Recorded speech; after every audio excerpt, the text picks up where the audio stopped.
Hey everyone, and welcome to Already Cancelled. I am Peter, that is Connor, and we are going to talk about The Leftovers Season 2, Episode 2. It's called A Matter of Geography. Full spoilers for the episode, as always. So, this jumps back. We jump back a little bit in time, and we actually open right after or in fact, during the conclusion of the first season. When Yes, we find the baby, Lily, whose name I will now remember because they said that a lot in this episode. they did say it a lot in this episode. Yeah, with one L. Although technically it's still two L's because you're starting with an L as well. But I know what they mean. I know what they mean. I should bloody hope so. But You pedantic prick. see when they said two L's, it's just one L. I'm like, no, technically, technically, you still got one at the start. Look, I thought I was the pedantic prick here. Like I'm just saying, I could see how there could be confusion when you say one L. I'm like, well, how the hell do you do it with one L? Lily, at least two, possibly three. God, you're a dick sometimes. But so we basically get the scene that follows that almost immediately. Where they're in the house and they've got the baby. They don't know who it's from, what it is. I mean, obviously we find out later that Jill gets some information later on her own, but certainly at this moment in time, no one has a clue Yeah. where Lily's came from. And they're sitting there, and certain things happened that I did not expect. One thing in particular happened that I did not expect. Kevin, when Nora's like, "Oh, should we keep her? Should I stay the night? Oh, I got my luggage." And Kevin's like, "Okay, this is getting serious. Maybe we should slow down because we don't really know each other that well. We've been dating for like a month, 2 months, whatever it's been, Yeah. and he's like, we don't really know each other that well." And he's like, "What is there anything I should know?" And I did not expect him to come out with, "Well, I've been sleepwalking, and I may have kidnapped Patty whilst I was sleepwalking, and then when I tried to let her go, she killed herself. So me and your brother Matt buried her in the forest." And I just sat there and like, did he just say all that? This is cards on the table, everyone. And like, I mean, that's pretty drastic. Like, that's like something. I feel like if most people hear that from someone, even if someone that they really know and care about, they back away slowly and go, "This is serious. We should probably go to the police." Instead, and again, maybe this is a symptom of how everyone is at this point in the world because everything that's happened. Uh, Nora, instead of, I mean, obviously there's a shot look in her face and Jill's face for like a minute, right? They're just sitting there in silence. They're stunned. But then she just comes out with, "I hire a prostitute to shoot me." And then apologizes to Jill because she was like, "Yeah, you were right. There was a reason for the gun." Yeah, I lied about the gun. I'm sorry. I won't do it again. And then my favorite part of the whole thing is after all this is Jill's just sitting there with the baby. And she's like, "Am I supposed to say something crazy now?" Do you know what? It still creeped me out that Jill's normal. She seems very happy still. Like I like it. I'm it's digging the vibe that I'm getting. I'm 'Cause not used to it. do you know what I like about it? And I'm kind of jumping ahead here, but it's later on in the episode when Kevin freaks out a little bit about a light going out, and he yells, he shouts at Nora a little bit, and Jill.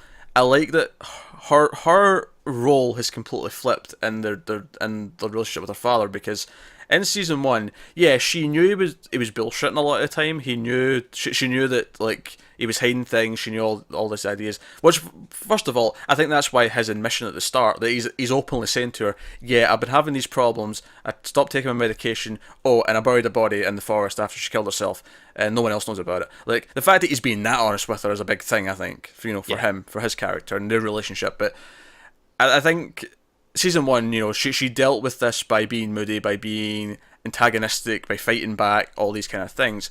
And I thought it was a really kind of sweet, although sweet's maybe not quite the right word for it, but certainly character affirming for her. That at this scene towards the end of the episode, when she doesn't shout at him, she doesn't get pissed at him. She's just concerned. She steps in almost like a mother figure. Yeah, I think it shows she's matured. Yeah, and she's like, "Look, Dad, don't screw this up." And it's very genuine. It's very heartwarming. You can tell that she's obviously getting along with Nora. She's liking the family get up they've got going, but the way she does it is very, like you say, mature. So it's a very, and it's like, "Hey, something's going on. Don't screw this up." And even when he says, "What am I screwing this?" I'm like, "Well, not yet, but the signs are starting to emerge. I can see, the little warning signs. And of course, he goes up and he apologizes and he makes peace with her. But I thought that was a big thing for her character. Like, I'm really liking the new dynamic of like, who is she now that she has gotten through this slump, if you even want to call it that our journey through season one's been. Like, who is she now? And seeing her and Nora like interact with each other and being cool with each other, and Nora making jokes about her having a date and things like that. It's like, oh right, I'm seeing where these people are now. Yeah, it's completely different. We really needed this episode. Oh, we did. I think to just tell us, where this family is when they move. When we get to where we why did episode? Why did they move? What happened as soon as they found the baby? There's a lot of things here, and obviously some of it is just a case of filling in these things that we need to know. But there's also some good world building here. We get a lot more like their journey into the town and seeing like how the process works. This center, the dog being taken. Just the idea of like this. It's almost like Woodstock just outside the gates, where like all these people are like trying to get in, and they're like. It's very, very interesting stuff, and so it's world building as well. On top of that, on top of the character stuff, there's some world building, but also it says about, and Joe I like as well, because we started with a new family, we got their side of things, and obviously they came into it.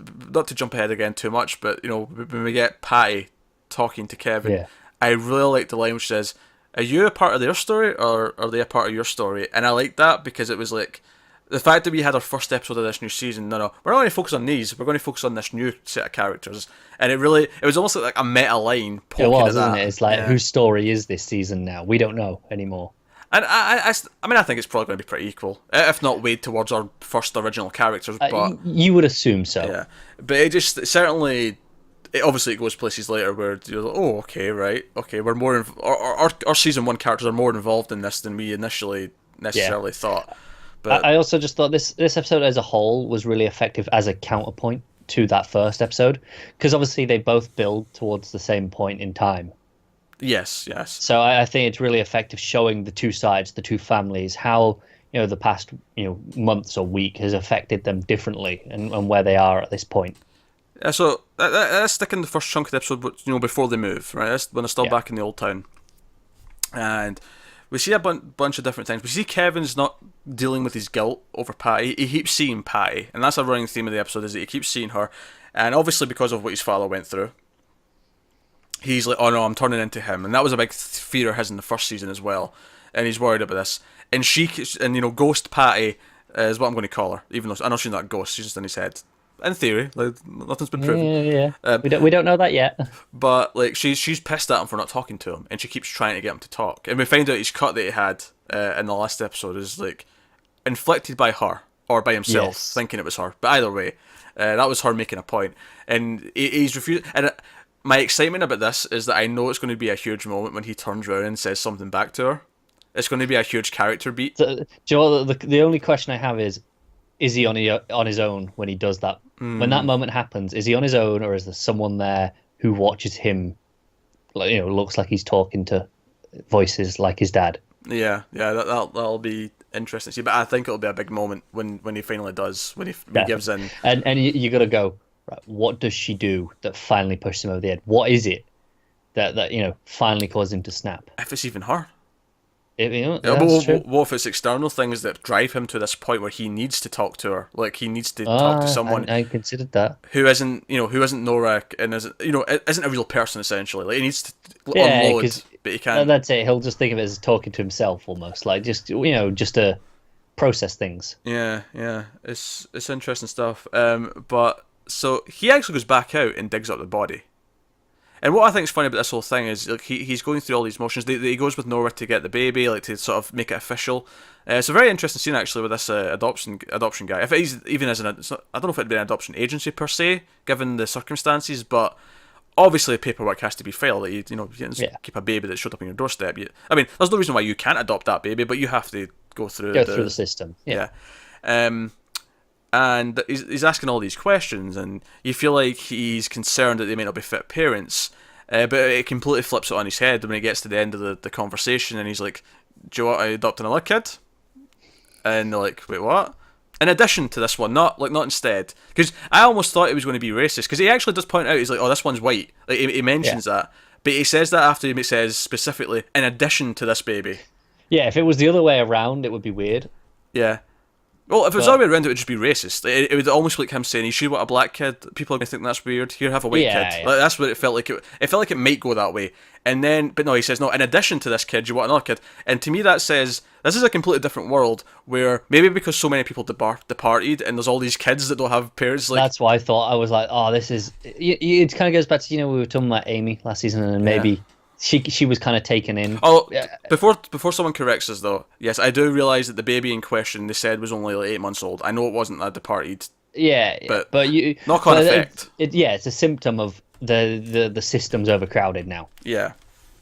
I think I really like that idea of exploring that. So even like through subtle bits like this, just what happened to all those kids? They're all had to go in the system. They're all got to go somewhere, and there's just not enough people. So they're just trying to offload them. As horrible it is for Nora that her family's gone, she's an adult. She can take care of herself. If it's the opposite way around and it's the kid that's left.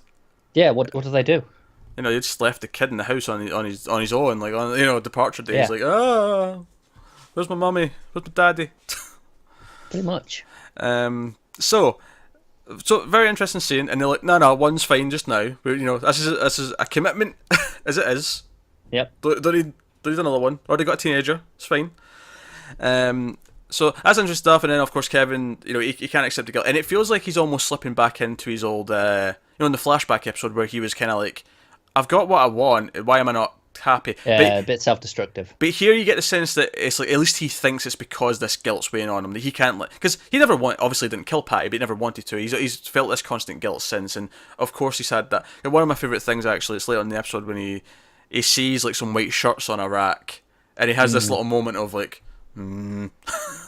it's reminded him of everything he went through, and obviously we never really dealt with that in season 1. I mean, obviously there was this big climax, and he got some victories at the end, of course, but it never just cured his thing. Like we never had this defining moment where, his whatever's been going on with him, where he's been like doing stuff with this alternate personality, that's never been fixed. No, right, and I think that's why it's so important that he tells Nora at the start of this episode, in that where he just blurts it out, because it's not something that he's sorted. It's not something that's dealt with. It's kind of him saying, look, I'm going to need your help with this. Yeah, and she even the scene at the end, he actually kind of regresses a little bit because she says, "Is there anything you need to tell me?" It feels like something you have to tell me, and he just says, "I love you," and they make up, and it feels like obviously he's told her some stuff, and that's obviously fair play, but certainly he could admit I'm seeing Patty, but obviously. Yeah.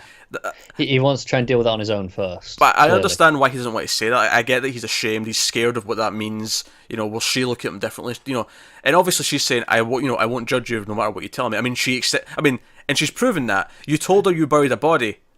Yeah, no, and I think he believes that. I think it's more on just a level for him where if he says it out loud, it's real. He has to acknowledge that it's real. Yeah, and he can't just ignore it anymore.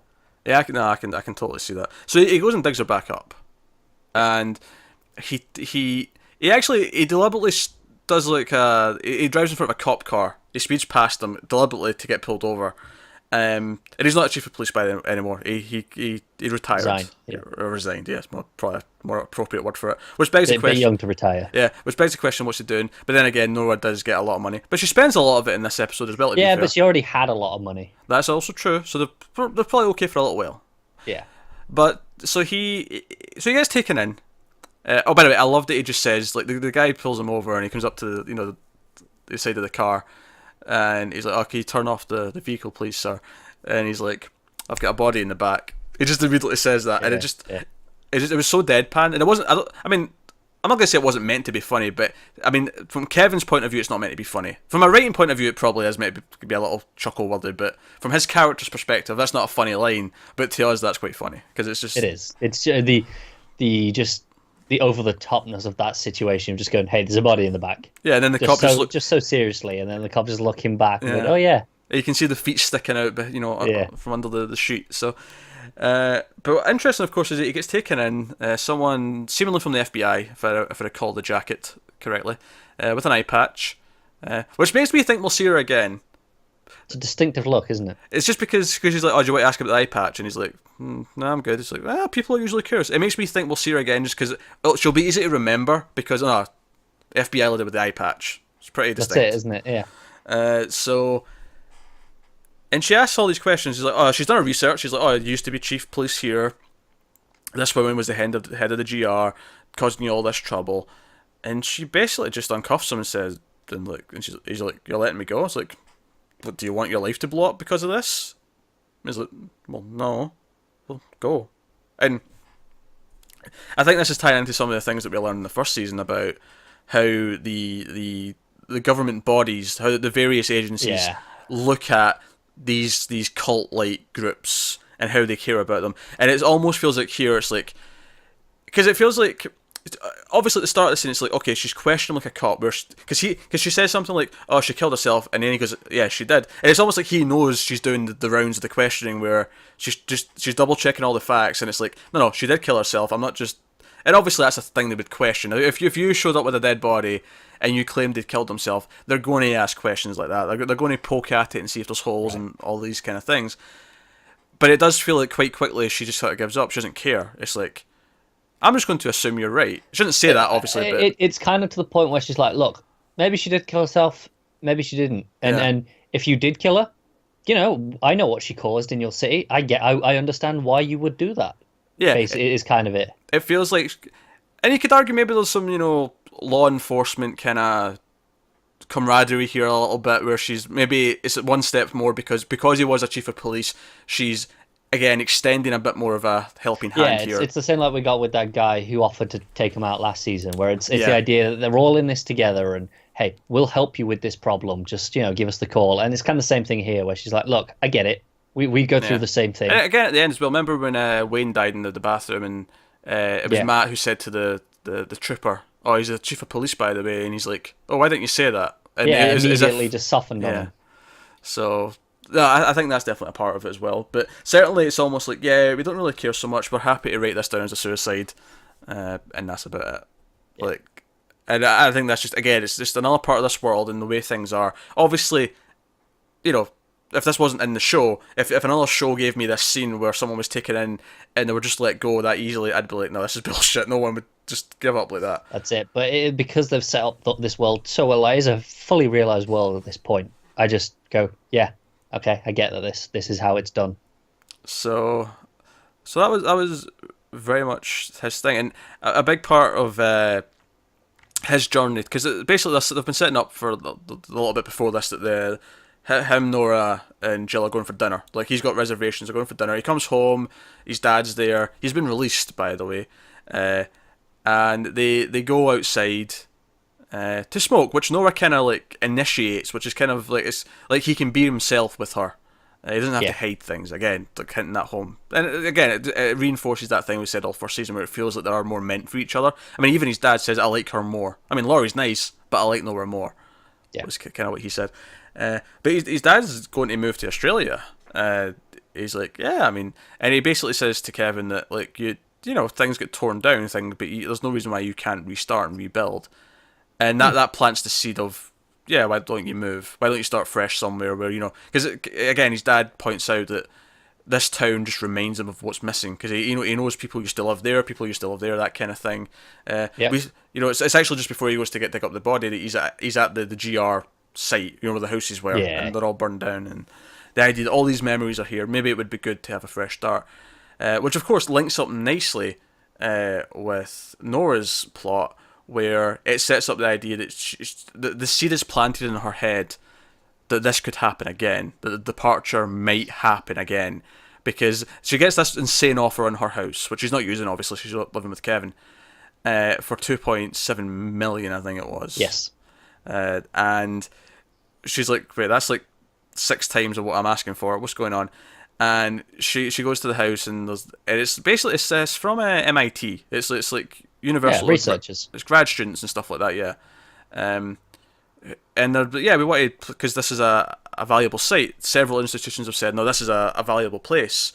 And she's like, well, because my entire family disappeared. And this is where the title of the episode comes from. Is like, because she's like, well, if you are willing to pay so much money to do research in this house, you must have an idea. You must have if someone's giving you the funding, so you must have a hypothesis that you've presented. Yes, yeah, you must have something. You wouldn't just spend this money on this place if you didn't think there was a reason to do it. Yeah. like, you must have an idea of where they went, and they're like, no, not where, but maybe why. And he ponders that it's just about geography, and which works nicely because obviously it says, because she's like, wait, I was standing over the kitchen, because she brings up, but I was here too. It's like, no, you weren't here, you were over there at the sink, and like it sets all these things up, but it sets this idea up in her head again. Going with the first episode, we learned about this town where no one left. It's like, okay, if it is about geography, and this town would maybe help indicate there is. I don't think it actually is, but let's say it is. It's a plausible theory. To these characters, I think it is, yeah. Yeah. But they say, you know, and she's like, well, what's the point? And it's a very valid question. What is the point of even like figuring this out? Like, is there a reason to do it? And honestly, I didn't really have an answer to her question. No, And then the guy actually gave a valid one. It's so people want to feel safe in case it happens again. Yeah, and then what is probably my favorite moment of the episode is when she goes, "What, you think it'll happen again? Why do you think it'll happen again?" And he just says, "Why wouldn't it?" Yeah, we don't know why it happened the first time, so who? Yeah, so why couldn't it happen again? Why not?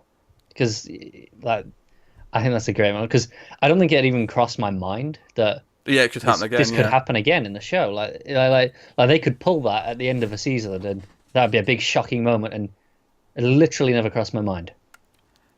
Yeah, it's. I mean, I guess the statistics are against it, just in the sense that, okay, we have been around for thousands and thousands of years, and it's happened once. Well, to our knowledge, I mean, who's to say it didn't happen 3,000 years ago? We'd have no way of knowing about it. But that's also assuming that it was not something that did it. Like, let's say, like, God or whatever. You know, if it was an actual event that was organized rather than just a random occurrence, why wouldn't they do it again?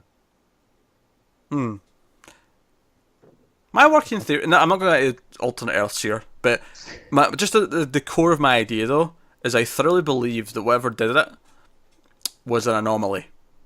It wasn't supposed to happen. It wasn't intentional. Okay. That is my firm belief. That's why it appears so random, is because it is. Makes sense. That's my thought process. I don't know why. I like the idea. And again, it's maybe me going into science fiction-y sort of territory where the show's never going to go into this kind of stuff, but I like the idea that, like, somewhere on the planet someone split an atom or something like that, and that, like, set off a chain reaction that no one could have predicted that caused it. Yeah. You know, they just... Well, I'd say I appreciate that the show is never going to go into, what it was, why it... Oh, yeah. I like that too. And I don't need it to, but it's fun to speculate your own ideas anyway, isn't it? It is. I still like my idea, though, of them all going to a different Earth, and they have the Great Arrival Day instead of the Great Departure, because suddenly all these people showed up. Yeah, but you can just imagine the chaos it's caused for them now. All these immigrants to house and deal with. Especially since they would have just appeared in someone's house, like... Yeah. And that asks the question, is it a copy where all the people are, or there's duplicates of all them, or is it another Earth where it's just all different people? And therefore they're going to say... Or did they replace, like, say, the people who went missing, is it, those people were in the same place? So in Earth 2... Right, yes, Earth 2. Nora's family were also sat at the table, but Nora was sat at the table as well on Earth 2. So the people who were in the same, they went over there, and they took their place. Oh, they replaced the people on the other Earth? They replaced them. Why not? Okay. Well, this is different, because I'm thinking of a Great Arrival. I feel like the way you're saying it, it's stealthy, like no one even knows it's happened. Yeah, but they're all like, what's going on? No, but would they even realise, though? What if their life up until that point was the exact same? And there was no way I think the people who arrived would know, because they've replaced them, so they'd be like, hang on. Yeah, but maybe they wouldn't. That's what I'm saying. If they'd had the exact same life up until that point, and then they just replaced them, they wouldn't know the difference. Like, it'd just be like they were sitting there the whole time. Yeah, no, that's true. We're getting into some crazy theories. We are. We should probably move on. Let's get back to core episode thingamajigs. So then Jill's segment, and again, it's very much the trio of characters. We have this family trio that we focus on in this episode. She goes to meet Tom. We get to see Tom for the first time this season. Yeah, nice to know he's not been forgotten. And briefly Laurie as well. And I am almost convinced that episode 3 or 4 is going to be their few months of this. I can see episode 3 specifically being like that, because then we've picked up the new strand, and then all the old stuff that needs to be covered, and then we can move on from there. Yeah, I definitely think we're going to see what they're up to, why they're doing what they're doing, why is Tom sick. I mean, even though it appears to be a cold, but it's just for the sake. It's played up too much, though, isn't it? Yeah. So I can see we'll see what they're doing. Because Laurie, she's not dressed in white. She's driving the car. She doesn't look, certainly different. And we find out here that Jill's been in contact with Tom, and she knows where the baby came from at this point. At some point after it happened, she found out where it came from, and she informs him, "Oh, his name is Lily. They've officially adopted." And he's obviously very. By the way, can I just say how annoyed I was that he never touched the cheeseburger that she bought for him? To be fair, probably gone cold. The way the way just came over and was like, "Are you done with that?" And she said, "Oh yeah, no, it's for someone else, but they're late." It's so I just free. assumed it'd gone cold. It's free. I'm still going to eat it. He doesn't even touch it though. He just slides it to the side. That's fair. He's sick. No appetite. But yeah. But for some reason, Tom, and this will be the really curious stuff when we get to him and Laurie. He does not even want to know that Kevin to know that he's okay. Like, it's like, Jill, you cannot tell him that you spoke to me. You can't let him know that I'm okay. None of it. For some reason, he's dead set against that. So I'm very curious as to what the... I have to assume Laurie has convinced him of that for whatever reason. Yeah, maybe. I don't know. And from Laurie's perspective, I wonder if that's like a noble thing. Like, is she like, no, I want him to have the new life that he's got. Like, he's found someone, he's found a new family. Let him have that, yeah. It could be. Because I did find it very notable that when he was going to the adoption centre, he never mentioned Tom. Yeah. The way he phrased it, though, it more sounded like he mentioned Jill because she still lives there. She's still part of the active family. Yeah. Right. I don't know. But he mentioned his dad, so... That's true. He did mention Kevin Senior. So yeah, they go to dinner, and they're sitting there. There's some fun moments where like Jill's like they're getting explained all the waiter who's just a really posh restaurant where he's explaining all the specials and all the things and how it's cooked, and he seems to really be anal about his job. Like, you can just tell that from the way he's saying it. Yeah. And he's like, "Oh, and the chef insists there's no substitutes of any kind." And then Jill asks for something not to be done, and she's like, "Technically, that's not a substitute because you're not substituting anything. You're just not doing something." And Kevin's just like, "Why get out of here?" And they're like, "What, you mean the restaurant?" Nah. And again, something I really like about this, I like that he's including Jill in this decision. Yeah. I like that. Like I said, she's matured enough to be part of the family to have a say in that. Whereas last year, because she was such a teenager, it was like, well, you don't get a say. You have to do what you're told. If you're going to act like that, why should you get a choice? It's even later on as well when Nora's doing the bidding. She like turns around to ask Jill as well. Kevin, you want to do this? He says, yeah. He's like, Jill, do you want to do this? Like, again, it's like equal part of the decision making, and I like that. It feels again like the dynamics really changed, and it sets up this new status quo and all these things. So yeah, so then we cut ahead to them travelling into town, and we kind of brought up some of this stuff with the centre, the dog having been taken in. We get a bit more Patty there when she's like goading him about the dog and all these various things. And so they get in, but they're told that their rental burned down. And of course, I immediately thought of the first episode, and I'm like, oh yeah, that guy was going to rent out his upper floor to someone. Now, admittedly, when he said that, it sounded like a room, so I never would have assumed a family was going to live there. But now that I'm obviously connecting these dots, it must have been more of an elaborate. Right, and even if it hadn't been exactly that one, we know what happened. We know this one that burned down. We know it wasn't a random incident. Yeah, so someone specifically burned that down. John and his fireman gang.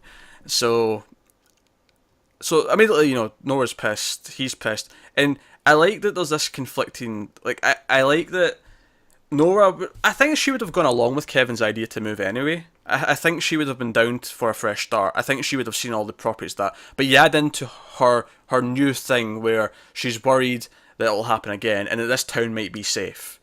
Yeah. So something that Jill actually gets. She actually knows. I really like that Jill's the one that understands that. She's like, she says no, she needs to feel safe, and Kevin just never quite twigged on, I don't think. Oh yeah, that was the other thing that from Jill and Tom's scene that I liked as well, is he was very GR-esque when he's like, not in fact, I mean, he's still talking, but just in the sense he's like, oh, no one's fine, like, and Jill's like, no, I'm fine, like, I'm good, and again, just simple little things. But Nora wanders over to this auction. There's an auction like on in this sort of visitor centre into town. It's almost like a shanty town, just built up around the edge. Yeah, that's a way of putting it.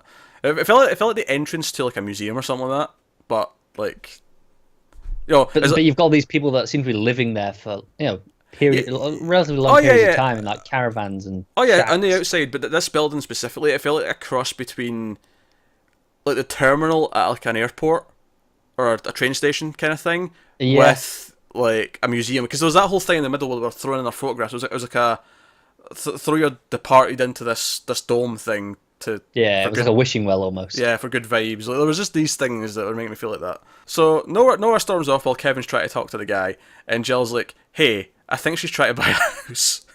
And we know, of course, that she was getting offered millions and millions for her house. Yeah, And she's in there, she's bidding, and Kevin quite rightly, crawls up next to her, is like, hey.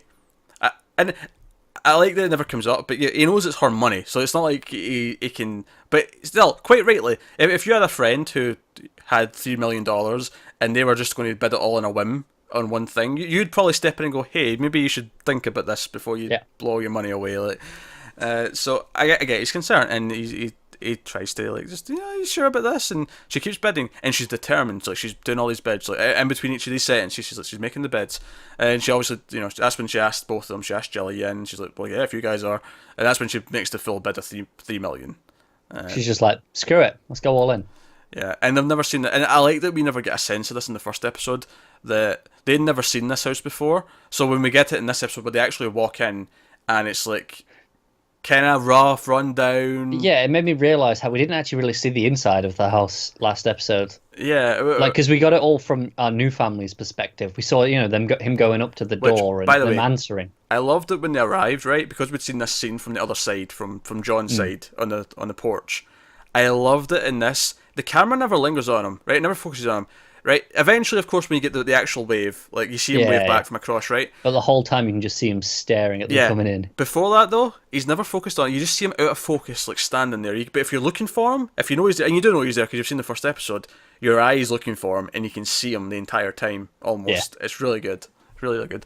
Not to skip over, of course, the mat portion of the episode. Of course. Basically, it'll be a night before they can move out of the place, so they have to visit. So you have to stay somewhere. But she's like, "Oh, I've got family to go and see Matt," and he's got this little shack next to the church, which is not big for them. So they end up giving him a tent to sleep outside. So, and it's all sort of nice. You seeing Matt interact with the baby, interacting with Nora.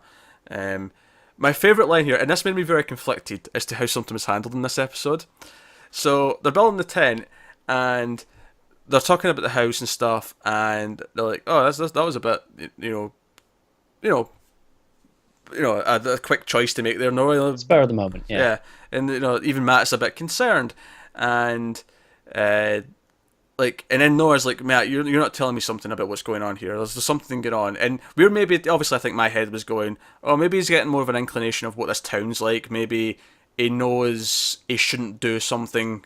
It's maybe dangerous to go looking for another place or something like that. Maybe he's starting to understand this a bit more and he doesn't want to talk about it. But Nora's like, "You're not telling me something." And again, I like that. I like that she can tell that her brother's holding something back.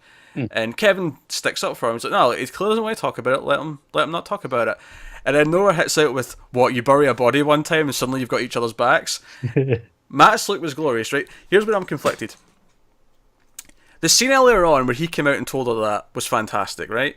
But had it not been, I would have said you shouldn't have had that scene, and I would have liked this to be how we found out she knew, because this would have been funny. Okay, that would have been hilarious. That would have been fantastic. It was funny as it was, right? And the scene before was really good, and it did a good job of setting up that they're all putting things out on the table, and it was really good. Right. And of course we had Nora's side of it as well, with she admitted something. And we had Jill's reaction to them. So there was a lot of worthwhile stuff in that scene. It was by no means a waste. But if we'd had it of this, where she just says it like that, and Matt's like, "Wait, you told her?" And he's just like, "Yeah, of course, tell her everything." Yeah, obviously Jill's sitting there as well. So they're all there. I just love Matt's like, because he's hammering the thing in the tent, and he's like, "You told what?" The right reaction to have. Yeah, it was good stuff. It was probably my favourite line of the episode, actually. It was good, yeah. That was my favourite line. I think it was my favourite line. Anyway, so they get in the house. Kevin's seen Patty. He gets his head slammed in the counter. All that stuff. Yeah, and we're just seeing how run down this place is. Like the gas isn't working properly. He's having trouble with the cooker. Yeah. The stove's not quite lighting up. The water's all clunky and yellow until it runs out. And again showing that Jill's more motherly when he gets his head's hurt and she's the one clearing the cut. She's like hop up, sit down, and she's like, don't whine, right? Nothing to it. And she puts the plaster on, and she's like, there. Boo boo. I can't remember what the exact line was, but it was something. It was something like childish. Ouchie. Yeah, it was like ouchie gone or something like that, Yeah. or boo boo gone or something. It was something like that. Yeah, it was definitely something that you'd say to a kid, though. Yeah, but again, showing that she's matured and she's kind of looking after him in a lot of ways now. Nice little touch, showing it that way.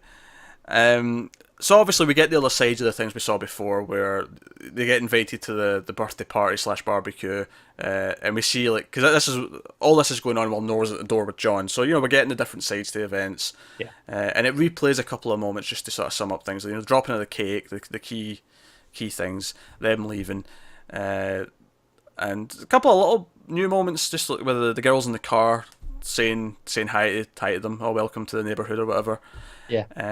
But it's when they get in, the light smashed, the light blows out, and he gets angry. And we already talked about all these moments really earlier on because they're all relevant. But so all this goes down, but he makes up with Nora, and we had the scene with Jill, of course, where she called him out on his shit again in a very mature way.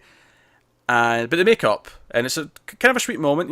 The theme comes in, really good stuff, and they go to sleep. And again, this was a running theme in the first season where he closes his eyes and then something happens.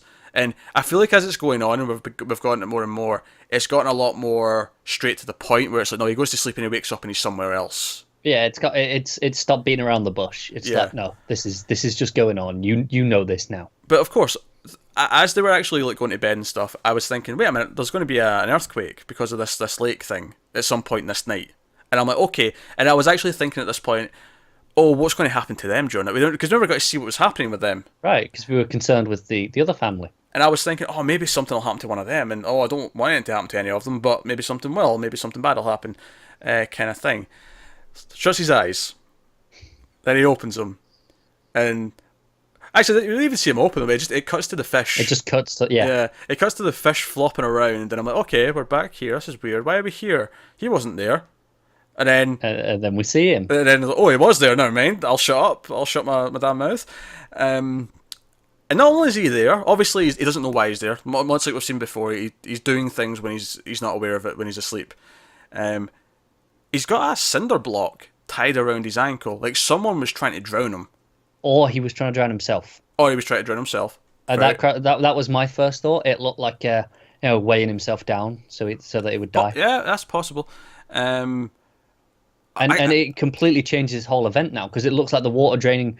Was it random or was it to save him? Because if he was drowning, now that the water's all gone, he didn't drown. Oh yeah, sure. Yeah, but why would he not be sucked into the crevice as well? Chance. The cinder block. Caught onto something. Yeah, I can see that the rope. I never thought of it like that. That's a really good point. Yeah, what if whatever stepped in to do this done it to save him? Which will add an extra layer of guilt when we realise, right, such daughters went down. I think maybe it's unlikely to say something did this, especially for such a purpose, but seems very coincidental to me. That's an interesting read on it. I think I mean not the water itself, but the cinder block I was maybe reading as like. Again, this could be interpreted as still him doing it, but I was thinking Patty. Oh, yeah. Yeah, that's possible. Because earlier in the episode she says, what would I need to do to get your attention, to make you talk to me? And I'm wondering if this was like this ultimate thing. But then on top of that, we also know that he's a different person when he's like, in these blackout states. Yeah. So I don't know if, is it the alternate state doing this to himself, or did the alternate state do something to someone else that led to this? I mean, it seems like a short time frame for that to happen, but...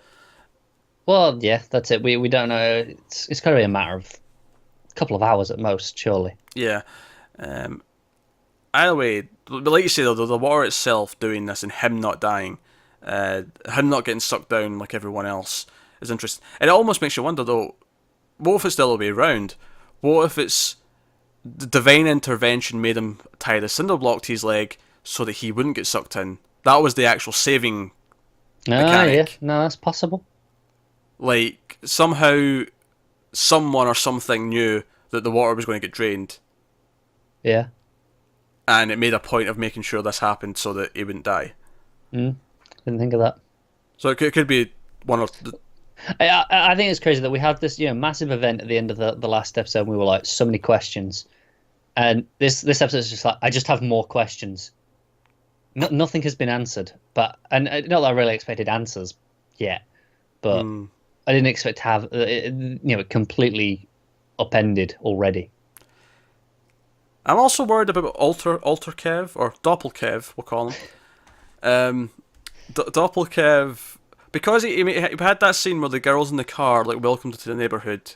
And he just he was just very friendly, said, "Oh, thanks," and he walked on. But he sort of just stared at them for a second, and not in a creepy way or anything like that. From his perspective, just in a sort of like acknowledging, okay, yeah, like remembering faces almost, because it's a new neighborhood. He's got that kind of thing where when he meets someone new, he kind of stares at them and with a sort of blank expression for a second before he does do that, doesn't he? Yeah, before he remembers to just do what he's supposed to do, and it's almost like it's being banked for like Doppel. And I'm wondering if Doppel Kev, which is what I'm calling Blackout Kevin, like, did he go to?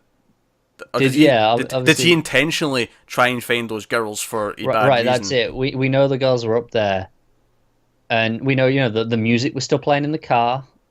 Yeah. Is he the reason that did he put them in the water? I don't know. Well, I don't know. Did he do something? He wouldn't know where they were going. Admittedly, I don't think. No. I wouldn't have thought so, because the family didn't even know. Yeah. So why would he? But I'm just wondering if it connects to that weird quick flash we had in the last episode where the girls were running around naked.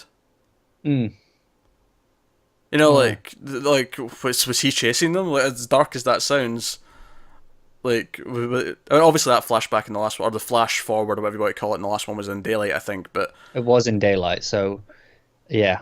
But then again, if it's just like an interpretive thing, then. Yeah, I know it's possible. I really don't know at this point, but my mind was racing after this. Yeah, it's just because the water event itself, the idea that this I mean, I don't imagine this is something that's never happened. Like, I'm sure there's been like lakes that have drained because earthquakes have caused things like this. Probably. It doesn't seem like a it doesn't seem like an impossibility. Yeah, it doesn't seem like a total science fiction-y idea. Right. It feels like something that could somehow happen. Now, this is not a big lake even. It's just a little thing. So I could see it being, but obviously we're reading into these things because there's meaning into stuff in this show, and it usually means something. There's usually the idea that, like, I don't know, like the fact that the girl, Evie, also sort of like blanked out when she had her like epileptic seizures or whatever. You wonder if it's related.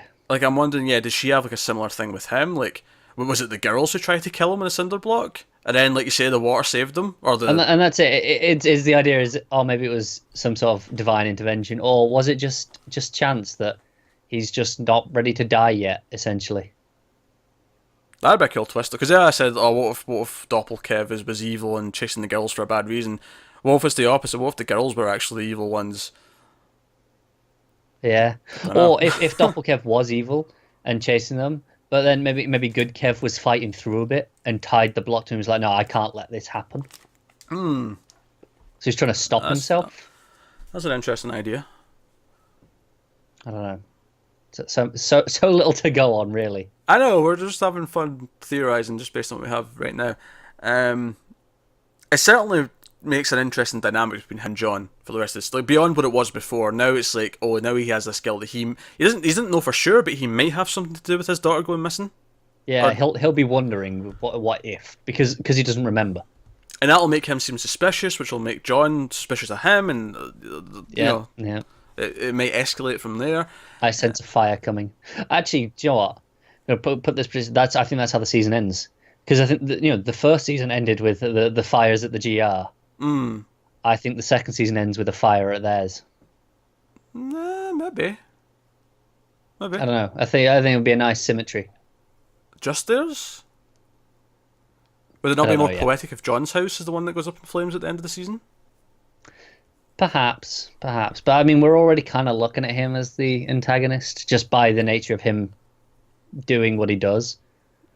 So I feel like if it's just, and obviously the GR were the antagonists as well. So if it's the heroes, so to speak, who gets the fire this time, I think it would be an interesting reversal.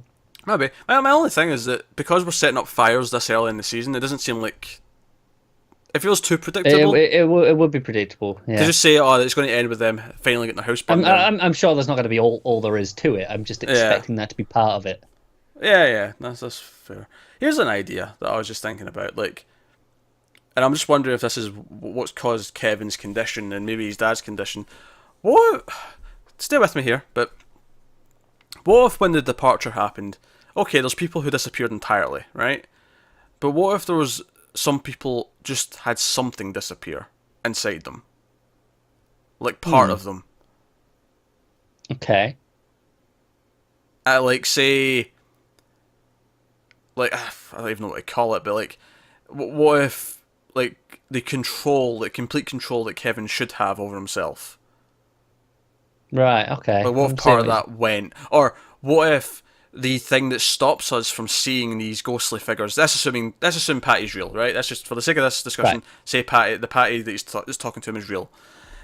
What if the reason why he can see her is because the part of us that sort of blocks that and stops it was gone. So part of him did leave. Yes. But physically he remained. Yes. Okay. I don't know. Interesting theory. It already felt kind of empty before that, admittedly, but I do think he's going to get far worse than he was. I think this Patty thing is going to really escalate. Oh yeah. And I think season 3 is going to be him going to Australia to see his dad and have to deal with it together. Why are you predicting? I don't know. I'm just going. That's just because this episode set up that you mentioned planting seeds, and it's like, well, that felt like that's what they were doing there, and it really felt to me like that's where they're going with Kevin. Like he's going to follow a similar arc to his dad. It feels so stupid to predict season 3 at this point. I know. There's so little information to go on. It felt to me like they were going, right, Kevin's going to follow a similar arc to what his dad has, because obviously now we're going, right, his dad's okay, he's got out, but now Kevin has to get worse. Is kind of the way I was thinking of it. Does he have to eventually accept Patty and do what she says? Does Patty tell him information that he follows? Because presumably Patty knows what the Doppel Kevin did. Oh, probably. So can he go and talk to Patty and go, right, you fill me in now? And then can she give him advice in her own twisted way that he has to follow, even if it seems like something bad that actually will work out better for him? I think it'll go beyond that. I think she'll just flat out give him knowledge that she couldn't possibly have, or he couldn't possibly have, and it'll work out. It'll work out if he actually listens to her. I think it'll play with the idea that she actually does know things that can help. Yeah. I think I really hope he does ask her. You said, if this was the event that makes him speak to her. Does he go now? When she shows up? Does he go, what did I do? What happened? You have to tell me. I can see that. Yeah, I can see that. I'm kind of hoping that happens. I can see it. But no, there you go. That's episode 2, season 2. So let us know what you thought of the episode in the comments below. And if you've seen the whole show already and you're laughing, just hysterically because Connor just said season 3 is going to be in Australia, and you think that's the most ridiculous thing you've ever heard, don't let us know. I want to be surprised. But I do want to enjoy it when we get to season 3 and it's not set in Australia. So thank you very much. Likely. So thank you very much for watching. Let us know what you thought in the comments below. Like, subscribe, all that stuff. Get us on Twitter at mailed_fudge for channel updates. If you want to support the channel, head over to patreon.com/mailedfudgetv. You can get some bonuses over there, including getting these leftover reviews a week early. So thank you once again. Keep watching TV, and we'll see you next time.